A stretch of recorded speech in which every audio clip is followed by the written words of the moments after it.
সে আমাকে মোবাইলের মাধ্যমে অনলাইনে রেজিস্ট্রি করে বিয়ে করবে। এটা কি করা যায়? এটা করা যায়, শুনছি রেজিস্ট্রি নাকি এরকম নাকি বিদেশে অনেক বিয়েই হয়, যে কাজী আসে ভিডিও কলে ছেলে থাকে, ছেলের আইডি কার্ড মানে যা যা যাবতীয় লাগে ওগুলোর থেকে রেজিস্ট্রি করে বিয়েটা করে। ঠিক আছে, তো আমার এলাকার মানে সবাই জানে যে আমার বিয়ে হবে, মানে সবাই খুব আনন্দ করে। আমার দেশে বরিশাল থেকে আমাদের মেহমান আসছে, অলরেডি সবাই চলে আসছে। আমি ওকে ফোনে সবসময় বলতাম যে দেখো সৈকত সবাই চলে আসছে, আমার খালামণিরা সবাই আসছে। ও আসতে বলতো যে থাকবে কোথায় এরা। আর আমার বিয়ের জন্য আমি সবকিছুই কমপ্লিট করছি, মার্কেট টুকটাক যা যা দরকার ছিল এভরিথিং আমি সবকিছু কমপ্লিট করে রাখছি। ঠিক আছে, তারপরে আমি ওর কাছে মানে সবকিছু কেনাকাটার পরেও আমি ওকে জিজ্ঞাসা করি সৈকত এরকম দেখো আমার সবকিছু গুছানো হয়ে গেছে, তুমি কি সত্যি কি রেজিস্ট্রি করবা? তো বলতেছে হ্যাঁ করবো, আমার মনে কি চলো না স্যামগি, তাহলে তোমার মাথায় কি কোনো টেনশন নাই? সব টেনশন কি আমি ভুল করবো বলো? তো ও আমাকে বলতেছে টেনশন করো না, আমি 23 তারিখে করবো, এটা তো কনফার্মই, এটা কোনো মিস নেই।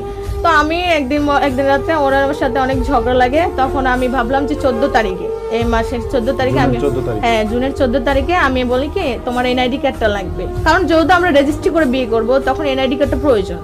তো এনআইডি কার্ডটা আমাকে দাও, আমি আম্মুকে দিই, আম্মু আমারটাও ফটোকপি করে নিয়ে আসুক, তোমারটাও নিয়ে আসুক।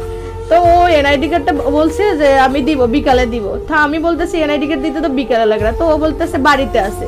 আমি ওটাই বিশ্বাস করছি, হয়তো এনআইডি কার্ড বাড়িতেই আছে। ঠিক আছে, আমি ওইটা বিশ্বাস করার পর আমি আবারও বলতেছি, ওরার মধ্যে এনআইডি কার্ডটা নিয়ে অনেক ঝগড়া লাগে। ঝগড়া লাগার পরেও আমি ওকে অনেক রিকোয়েস্ট করে ওর হাতে পায়ে ধরি যে দেখো তুমি যদি আমাকে করোই, তোমার এনআইডি কার্ড দিতে হয়তো সমস্যা নাই, ঠিক আছে, তুমি আমাকে এনআইডি কার্ডটা দাও। তো দেয় না ও, আর আমার অনেক ঝামেলা হওয়ার পরে ও তবু আমাকে এনআইডি কার্ড দেয় না। আমাকে অনেক কথাই বলার পরে আমাকে বলতেছে যে তুমি বিশ্বাস করো আমি করব, আমি এমন কিছু নাই যে আমি করবো না। আমি কই শোনো তোমার আমার সাথে সবকিছুই হয়ে গেছে ভিডিও কলে, মোবাইলে হ্যাঁ মোবাইল এভরিথিং, তোমার আমার ফিজিক্যাল হইতে সবকিছুই কমা হয়ে গেছে। ঠিক আছে, এখন যখন রেজিস্ট্রি করার সময় হলো তখন তুমি এই নাটকটা ক্যান করতেছো, বলো কি কয় এটা ক্যান করতেছো? তো ওই ঝামেলা থেকে সে আমাকে ব্লক মারা দেয়, মানে এই যে কার্ডটা চাওয়ানোর দিতে সে আমাকে সব কিছুর থেকে ব্লক মারা দেয়। উনি আর আমাকে আর ব্লক খোলে নাই।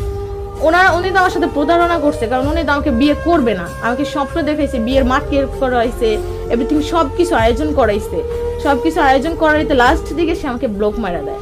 ব্লক মারার পরে আমি মানে নিতে পারিনি। ঠিক আছে, আমার কাছে মনে হয়েছে যে আমি কি জানো একটা হারাইছে, আমার তো মান সম্মান আছে, এলাকার সবাই আমাকে মানে সিসি করতেছে, আমি ঘর থেকে এখনো পর্যন্ত বের হতে পারি না, সবাই আমাকে ঘৃণা করতেছে যে বিয়ে বিয়ে এরকম একটা মানে কলঙ্কিনীর বোঝা।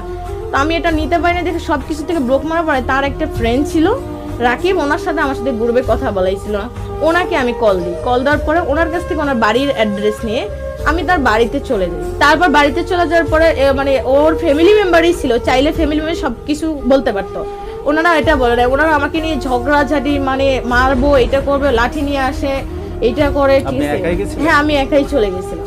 আচ্ছা, তারপরে ওনারা ওকে মারতে আসে, তারপরে ওনারা আমার এই ঘরে আটকে রেখে কতক্ষণ, এই ঘরে আটকে রেখে কতক্ষণ, মানে অনেক লোক আসছে যে মেয়ের সাথে কিছু না হলে মেয়ে এত দূর আসতে পারতো না, অবশ্যই কিছু হয়েছে দেখি তো মেয়ে আসছে।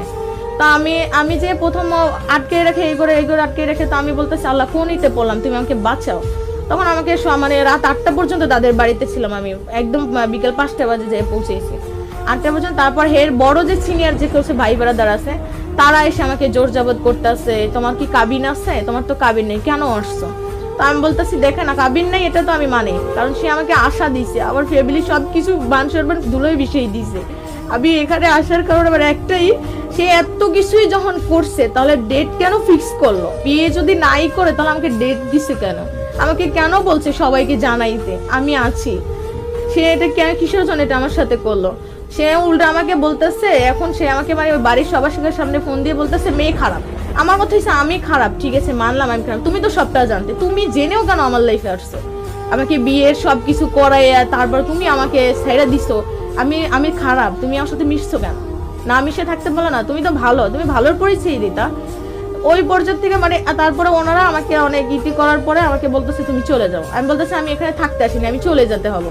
আমি চলে আসছি, চলে আসার পরে তারপর ওনার সাথে কন্ট্যাক্ট করার অনেক চেষ্টা করি সৈকতের সাথে, সে আমার সাথে কোনোভাবেই কন্ট্যাক্ট করবে না। এখন সবাই বলে ও সে বাহিরে থেকে সে আমার সাথে টাইম পাস করতে চাইছিল, মজা করতে চাইছিল, আর সে যখনই বলতে তখনই আমি তাকে না করতাম না, আমি তখনই দিতাম, কারণ আমাকে এত ভালোবাসে একটা মানুষ, আর যে হোক সে আমাকে ঠকাইবো না, লাস্ট পর্যন্ত যে সে আমাকে ঠকাইবো এটা আমি কখনো বুঝতে পারিনি। তার মধ্যে আমার সাথে মানে মোবাইলে সব সময় ফিজিক্যালি ওটা হতোই, ঠিক আছে। তবে আমি একটা কথাই বলবো যে সে আমার সাথে যেটা করছে অনেক বড় অন্যায় করছে, ঠিক আছে। এটার জন্য আমার কি বলবো, আমার ভাষা খুঁজে পাইতেছি না। আল্লাহ তাআলা যেখানেই থাকুক না কেন, আল্লাহ যেন তাকে ভালো রাখে, সুস্থ রাখে। আর একটা কথা, সে যেন আমাকে একটাবার ফোন দিয়ে যেন বলে যে দেখো যা হয়েছে এ পর্যন্ত ভুলে যাও, আবার আশায় থেকো না, আমাকে এত করো না। আমি তোমার সাথে অভিনয় বা টাইপের কিছু করছি, আমার ফ্যামিলির এত স্বপ্নদের কোনো প্রয়োজন ছিল না। আমার ফ্যামিলি রাস্তাঘাটে বেরোতে পারে না, মা বেরোলে মাকে নানান রকম কথা কয়, আমাকে বলে। তো আমার সাথে যদি একটাবার যোগাযোগ করতে পারতো, ওরে বলতো যে দেখো আমি যেটা করছি ভুল করছি, বা সবকিছু ঠিক করে নিই, বা কোনো কিছুই আমাকে বলতে ছিল না। আমার মানে আমি বেরোতে পারি না বাসার থেকে, সবাই আমাকে নানা রকম সিসি করে, সবাই আমাকে খারাপ বলে। আসলে খারাপটা তো সে আমাকে বাড়াইছে, সে আমার লাইফে আসলেও তো আমি কখনো এরকম করতাম না। প্রবাসী যে ব্যক্তিটি সম্পর্কে কথা হচ্ছে, ওনার নাম হচ্ছে সৈকত। আপনি চেষ্টা করতে পারেন আমাদের সাথে যোগাযোগ করার জন্য, আপনার বক্তব্য আমরা শুনতে চাই। আর আপনার কি দরকার ছিল তার সাথে এইভাবে ভিডিও কল ইন্টিমেট হওয়া, এত ক্লোজ হওয়া? আর দ্বিতীয় কথা, বিয়ে যখন করবেনই না, কি দরকার ছিল ডেট ফিক্স করা, আত্মীয় স্বজনকে জানানো, তাকে জানাতে বলা, সে কেনাকাটা করে আত্মীয় স্বজনকে জানিয়ে, বিয়ের ডেট সবাইকে জানিয়ে, এই যে একটা হুলস্থুল কারবার, এই সবের কোনো দরকার ছিল না। এগুলোর জন্য অবশ্যই আপনাকে কোনো না কোনো সময় পস্তাতে হবে, ভুগতে হবে।